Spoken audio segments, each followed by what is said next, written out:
Hello students, good morning. उम्मीद है आप सब सही होंगे। आज हम चैप्टर पढ़ाएंगे एग्रीकल्चर में। एग्रीकल्चर चैप्टर पढ़ाएंगे ज्योग्राफी में, चैप्टर नंबर 4। इससे पहले मैं आपको बता दूं कि जो बोर्ड में आपके नाम जा रहे हैं, बोर्ड ने नाम मांगे हैं 10th class, 12th class, 11th class और 9th क्लास। कौन कौन बच्चे एग्ज़ाम में बैठेंगे, तो पढ़ाने से पहले ये बात ज़रूरी है, जिन लोगों की फ़ीस जमा होगी उन्हीं के ही नाम आगे जा पाएंगे। जो बच्चे फ़ीस जमा करेंगे 9th, 11th, 12th क्या सभी, उन बच्चों की फ़ीस। इसके अलावा जो रजिस्ट्रेशन होता है, आपको पहले से ही पता है, रजिस्ट्रेशन होता है, उसका फार्म स्कूल से मिलेगा। उन्हीं बच्चों को बोर्ड के रजिस्ट्रेशन का फार्म, एग्ज़ाम का फार्म, जो बच्चे फ़ीस जमा कर देंगे, जिन बच्चों की फ़ीस जमा होकर के लिस्ट चली जाएगी, वही फार्म ले पाएंगे।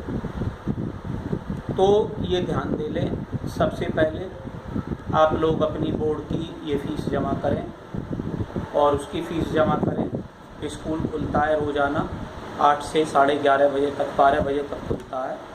तो आप फ़ीस जमा कर दें सभी बच्चे, नहीं तो फिर स्कूल का सीधा है कि फिर आपका नाम यहाँ से भी कट जाएगा और बोर्ड में भी नहीं जा पाएगा।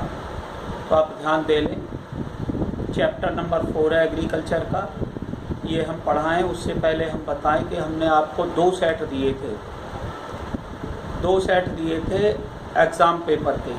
जो बोर्ड का पेपर था वो आपने कर लिए होंगे, जितने हुए होंगे, तो वो ध्यान दे लें और मेरे पास में भेजें, उनकी पिक भेज दें, वो खींच करके फ़ोटो भेज दें लास्ट पेज का। तो उस हिसाब से आपके यूटी भी होंगे आपके जुलाई में। इस जुलाई महीने में आपको डेट शीट भेज दी जाएगी ऑनलाइन, और ये आपके यूटी होंगे। तो ये सब कुछ होंगे। इसके पहले फ़ीस आप अपनी जमा करें स्कूल में जा कर के, जो भी हैं देख लीजिएगा। एग्रीकल्चर मीन्स होता खेती, कृषि। तो जो एग्रीकल्चर है उसमें चैप्टर ये 4, तो जो मैं अभी आपकी इसकी समरी आज आपको बताऊंगा। कल से सही पढ़ाना शुरू करेंगे। समरी देख लीजिएगा। जो खेती है, जो इंडिया है, वो मोस्टली इसके 60 से 70% लोग एग्रीकल्चर पर डिपेंड होते हैं। जो इकोनॉमिक एक्टिविटी है वो एग्रीकल्चर पर है, चाहे वो किसान हो, चाहे वो एग्रीकल्चरल लेबर हो, और डायरेक्टली इनडायरेक्टली 60 से 70% लोग एग्रीकल्चर पर डिपेंड करते हैं। अब आता है हमारा टाइप्स ऑफ फार्मिंग, यानी खेती के प्रकार। कौन कौन सी प्रकार की खेती इंडिया में होती हैं। सबसे पहले जो होती थी primitive agriculture, primitive farming. Primitive farming का मीन्स होता है जो पुराने समय में खेती होती थी, खेतों को साफ़ करके, उसको जंगलों को साफ़ करके, और उसमें बीज बो करके ट्रेडिशनल सीड्स का उसमें यूज़ होता था।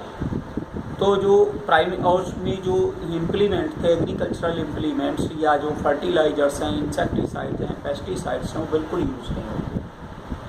हाथ से ज़्यादातर खेती होती थी और उसमें बहुत कम क्षेत्र में खेती हो पाती थी, इसकी उपज भी बहुत कम होती थी।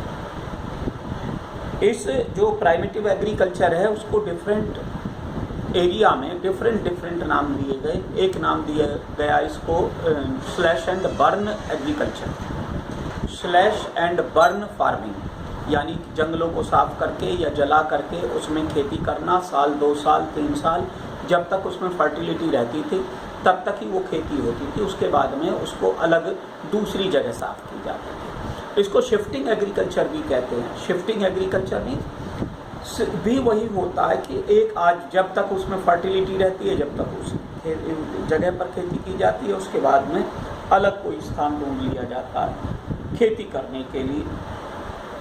अब है हमारा आगे आते हैं हमारा इंटेंसिव सब्सिस्टेंस फार्मिंग। इसमें क्या है कि उसका जो एरिया है वो और बढ़ जाता है और ज़्यादा एरिया में उसकी खेती हो सकती है।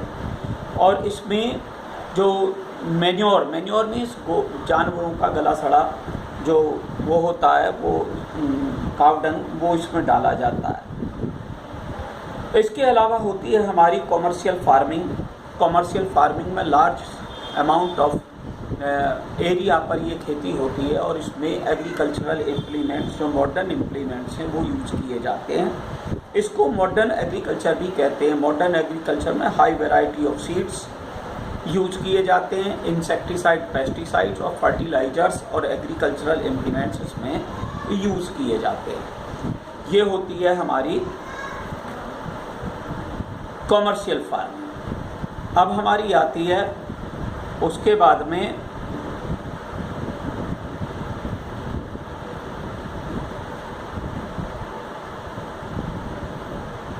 जो क्रॉप्स हैं, कौन कौन सी क्रॉप्स हमारे एरिया में, इंडिया में बोई जाती हैं।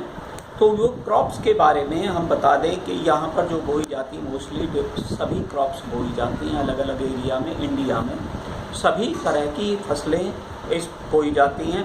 जो मोस्टली जो फसलें होती हैं वो मैं आपको बता दूं।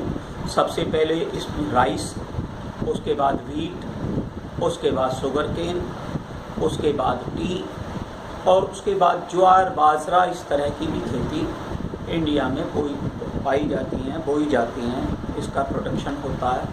ये इसलिए होता है क्योंकि जो एग्रीकल्चर, जो हमारी जो क्रॉप्स हैं, वो जो सॉइल पर डिपेंड करती हैं। जहाँ जहाँ जिस तरह की सॉइल पाई जाती है उसी तरह की जो फसलें हैं वहाँ पर पैदा। आज केवल इतना ही रहेगा, बाकी मैं पढ़ाऊँगा ऑडियो से आपको। Thank you very much.